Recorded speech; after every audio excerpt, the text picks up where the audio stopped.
Pelapor kasus dugaan pencemaran nama baik dan fitnah terhadap ijazah Presiden ke-7 Joko Widodo mengajukan permohonan kepada penyidik Polda Metro Jaya untuk melakukan penahanan, menyita alat bukti terhadap Roy Suryo dan kawan-kawan.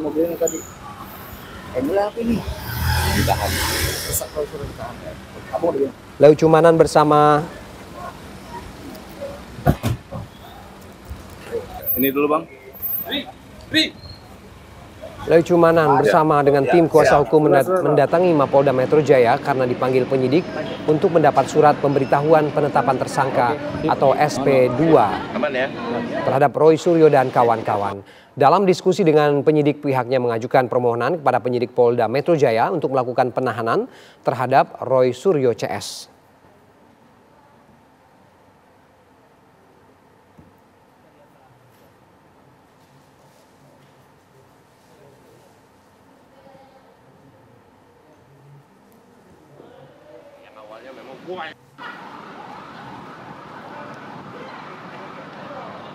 Ya, kita ke Polda Metro Jaya, ada rekan Syahda Yustiza di sana. Selamat siang Syahda. Syahda, bagaimana berlangsungnya proses pemeriksaan terhadap Roy Suryo dan kawan-kawannya di Polda Metro Jaya siang ini?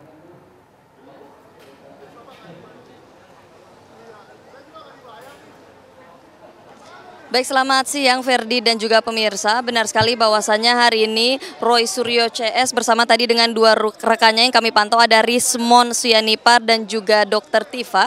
Ini tiba di Polda Metro Jaya, tepatnya di gedung Ditreskrimum Polda Metro Jaya, didampingi juga dengan tim kuasa hukum. Memang untuk pemeriksaan kali ini tadi berdasarkan pantauan kami, beliau tiba di pukul 10.15 waktu Indonesia Barat. Hal ini juga terkait dengan pemanggilan pihak kepolisian terkait dengan kasus dugaan penyebaran tuduhan ijazah palsu milik Presiden ke-7 yakni Presiden Joko Widodo. Dan memang untuk sejumlah poin-poin yang tadi sudah kami catat berdasarkan pernyataan dari pihak kuasa hukum, tadi yang pertama menyampaikan ia menyebutkan bahwasannya telah membawa sejumlah bukti dan menyebutkan bahwa sebanyak 700 bukti, 130 saksi dan 22 ahli yang memang sebelumnya telah dikumpulkan oleh pihak kepolisian ini belum tentu semuanya valid, sehingga ia menyebutkan bahwasannya ada bukti, membawa bukti krusial yang memang diperlukan untuk menuntut bahwasannya mereka ingin menunjukkan bagaimana ijazah dari Presiden ke-7 Republik Indonesia agar segera ditampilkan di publik. Kemudian selain itu, Ferdi dan juga pemirsa, pernyataan yang disampaikan yang kami catat dari Roy Suryo selaku juga tersangka atas kasus ini yang menyebutkan bahwasannya yang dilakukan oleh dirinya beserta rekan-rekannya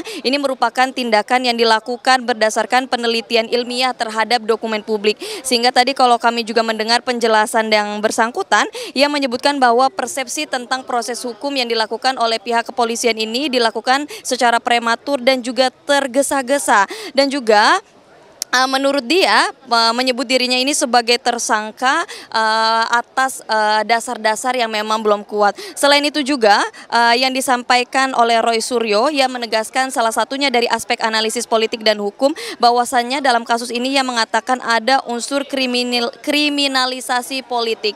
Begitu yang memang disampaikan, dan memang sejauh ini Ferdi dan juga pemirsa, pihak Roy Suryo telah menjalani pemeriksaan untuk diperiksa di dalam dan sejumlah hal yang kami catat ada beberapa poin, yakni apa yang kita belum ketahui adalah apakah nantinya Roy Suryo CS akan segera ditangkap setelah dilakukan pemeriksaan pada hari ini.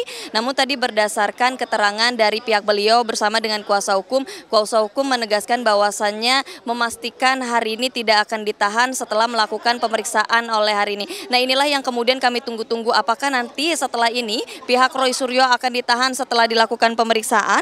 Tapi memang untuk prosedural hukum seperti yang kita ketahui, bahwasanya untuk pemanggilan yang dilakukan ini dalam kapasitas tersangka dan memang yang bersangkutan ini belum termasuk ke dalam terdakwa atau terpidana. Dan untuk dalam kasus ini memang ada dua klaster, pihak kepolisian membagi dua. Untuk Roy Suryo sendiri ini termasuk ke dalam klaster kedua, yang mana ini merupakan pemeriksaan pertama dirinya sebagai tersangka.